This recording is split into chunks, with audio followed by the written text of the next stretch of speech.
Miami, here we go! Scenes like this of Mexico's super rich are hardly new. But in We Are the Nobles, spoiled children lose the trappings of wealth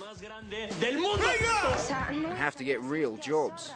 Recently released, it's already one of the biggest Mexican films of all time.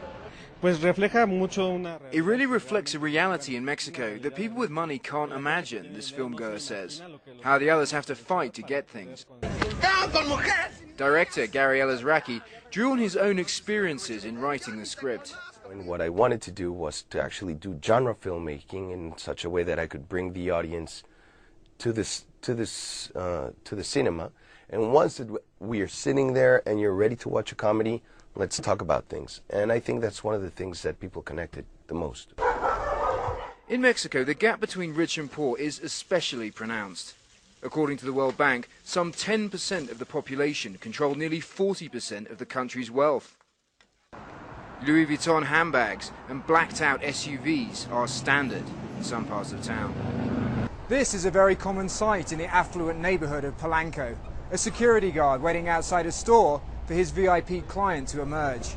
It's the playground of Mexico's super rich right here, and as you can see, the streets are lined with high-end boutiques. It's also where this happened. This notorious video shows two women abusing a police officer. It went viral when it was released and raised new questions about the behavior of the rich. But against this backdrop, critics say the real strength of the film lies in mocking stereotypes. El hipster. With only one picture, or with only one word, maybe one phrase, you can say, okay, this guy's a hipster, okay, this guy is the playboy. Everybody will know someone that wants to be like that, or that is like that.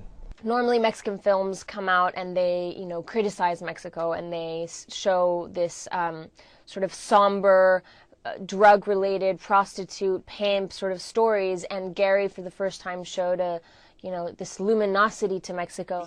Class lines blur as the film progresses, leaving hope for an emerging middle class, according to the director. Something Mexico's current reform agenda also hopes to tackle.